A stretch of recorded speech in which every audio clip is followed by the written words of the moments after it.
विधानसभा चुनाव जैसे जैसे नजदीक आ रहे हैं वैसे वैसे प्रदेश में सियासत गरमाती जा रही है। सभी सियासी दल 2022 के चुनाव को जीतने के लिए जी जान से मेहनत कर रहे हैं और इसी बीच मायावती की पार्टी बसपा लगातार टूटती जा रही है, क्योंकि बसपा के अधिकांश नेता इस बार बीजेपी के बजाय सपा का दामन थाम रहे हैं।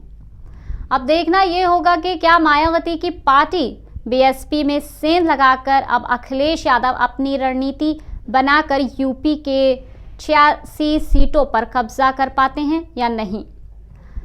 सपा के सूत्रों के मुताबिक अखिलेश यादव इस बार यूपी में जीत का फॉर्मूला तैयार कर रहे हैं। इसी कड़ी में सपा की नज़र यूपी के आरक्षित यानी कि रिजर्व सीटों पर है। वर्तमान में इसमें से 72 सीटें बीजेपी के कब्जे में हैं। हालांकि अभी इन सीटों पर बसपा की बढ़त नहीं है। वहीं साल 2007 में जब तक बसपा पूर्ण बहुमत के साथ सत्ता में आई तब उसकी जीत में इस आरक्षित सीटों का बड़ा योगदान रहा था, क्योंकि तब बसपा ने 84 सीटों पर 62 सीटों की जीत हासिल की थी। वहीं अगर बात करें साल 2012 की, जब समाजवादी पार्टी सत्ता में आई तो इन सुरक्षित सीटों में 55 से ज़्यादा सीटें जीतकर उन्हें सरकार बनाई थी। वहीं साल 2017 में बीजेपी की ऐतिहासिक जीत में इन रिजर्व सीटों की महत्वपूर्ण भूमिका रही, क्योंकि इनमें से 86 सीटों से बीजेपी ने अपने सहयोगियों के साथ मिलकर 65 सीटों पर जीत हासिल कर ली थी और तब बसपा को मात्र 2 सीटें मिली थीं और अब बाकी बची सीटों पर समाजवादी पार्टी जीती थी। सूत्रों का कहना है कि बसपा के कद्दावर नेता राम अचल राजभर और लालजी वर्मा ने आने से मजबूती मिली है। वहीं दोनों नेता 2017 में बीजेपी के प्रचंड लहर को अंबेडकर नगर में रोकने में कामयाब रहे थे। दोनों नेताओं ने अंबेडकर नगर में पिछले दिनों रैली का भी आयोजन किया था। आपको बता दें कि समाजवादी पार्टी दलित वोटरों को साधने में लगी है। वहीं पार्टी के भीतर बाबा साहेब वाहिनी का गठन किया गया। इस वाहिनी की कमान बसपा से आए मिठाई लाल भारती को सौंपी गई है और मिठाई लाल भारती बसपा संगठन में भी काम कर चुके हैं। बसपा में हो रही लगातार टूट के बाद मायावती ने पिछले दिनों अटैक किया था। उन्होंने दल और बदलू को निशाना साधते हुए कहा कि ये सभी बरसाती मेंढक हैं और चुनाव के बाद नजर नहीं आएंगे।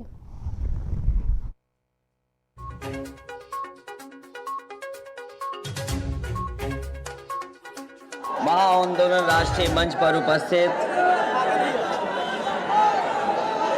सुश्री सावित्रीबाई फूले, मंच पर उपस्थित और हमारे साथ लोकसभा में सांसद रहे आदरणीय प्रकाश अंबेडकर जी,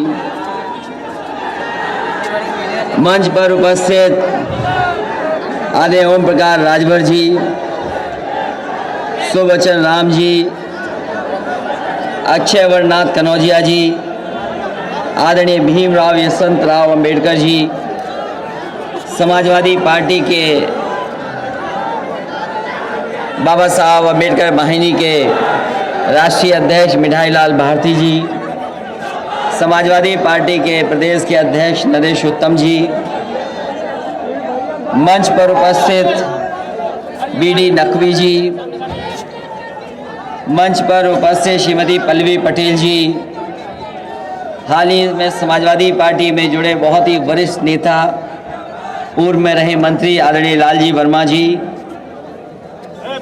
माननीय काशीराम जी की बहन आदरणीय स्वर्ण कौर जी और बड़ी संख्या में हमारे सभी नेता जो मंच पर उपस्थित हैं।